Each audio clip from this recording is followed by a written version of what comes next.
Hello everyone, and welcome back to the Montrose and Highland Railroad. This is the first episode of 2020, so a belated Happy New Year to everyone. I'm sure that you've got the New Year's festivities behind you long since. We're actually now in February, and I can't believe how fast the year's going.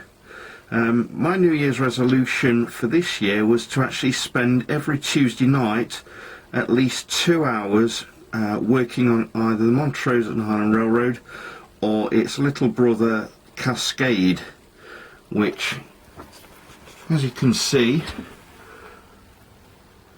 hasn't had a lot of work done on it in the last year.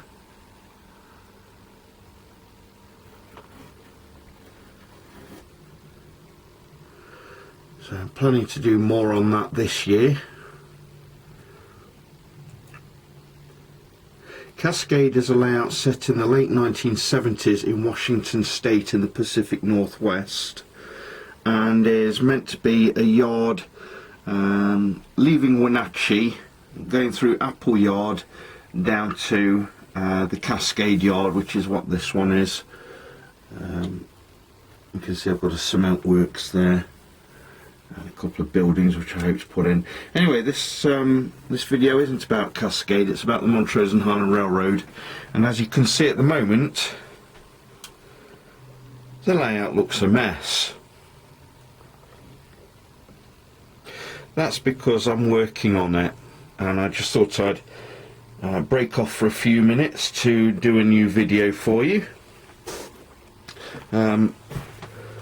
You can see I've got the soldering iron out. For one reason or another, under here, sometimes my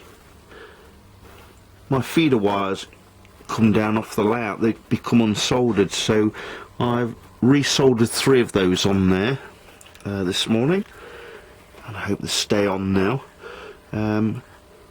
One piece of the track in particular, just here,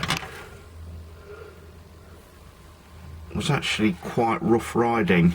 Since I've put this white feeder wire back in here, soldered it up, it seems to be moving a lot more smoothly now.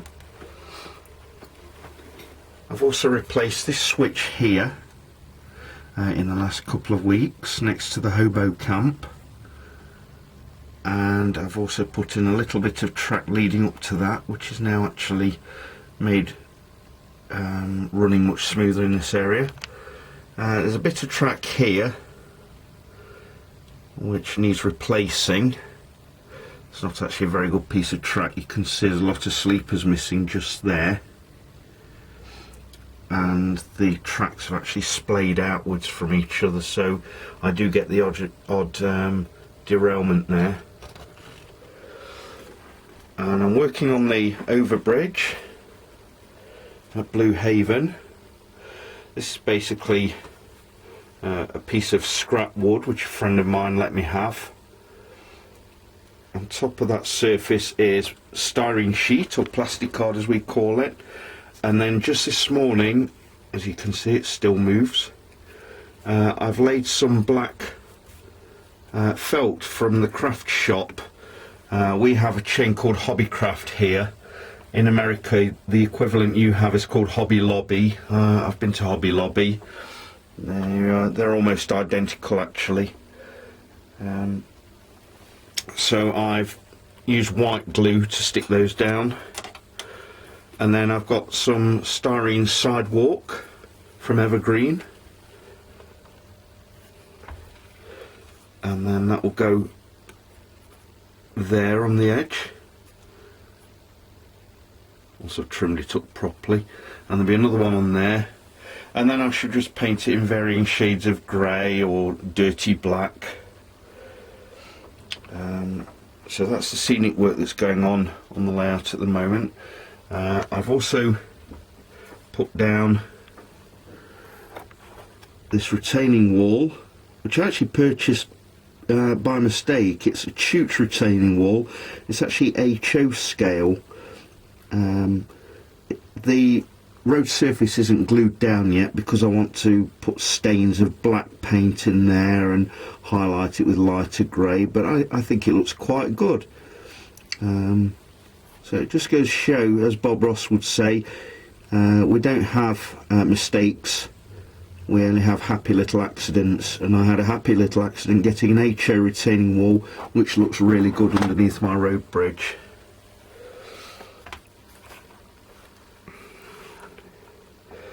Okay, I'll be right back. Other new projects since the start of the year is I've put more graffiti on some of my hopper cars. I don't like graffiti, I think it looks awful, but you have to do it if you've got a modernish model railroad. And there's different graffiti on the other side as well. Basically I put a layer of microsol, sorry, I beg your pardon, microset on the car to begin with, where I want to put the decal. It's a white decal, water slide one, I beg your pardon.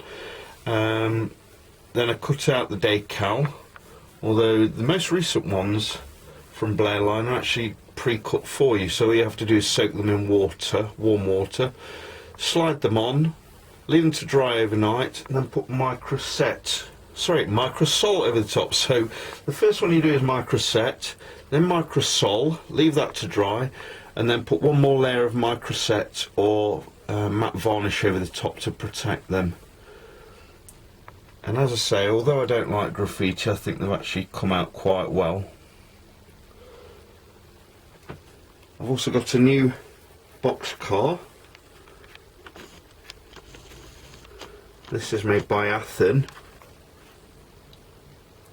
and it's a southern line. I think they run in Mississippi, this line. I think they actually have their own locos as well, from what I can tell on the internet. That's quite nice. And I'll be right back. Exiting the tunnel now is a Kato CEFX locomotive, C44-9W. These were actually loaned to Canadian Pacific, and I've seen two of these locomotives for real. One in Wenatchee, Washington, and one when I was in Wisconsin. And I always wanted one, but I had trouble getting hold of them. Couldn't find one anywhere. The ones that I could find on eBay were too expensive. But just recently I have managed to find one for a very good price from a chap who lives in Texas. He advertised this as having put the decoder in, which is a Digitrax decoder, and then never ran it again after that. It just stayed in the box. And I can believe it, it runs really nicely.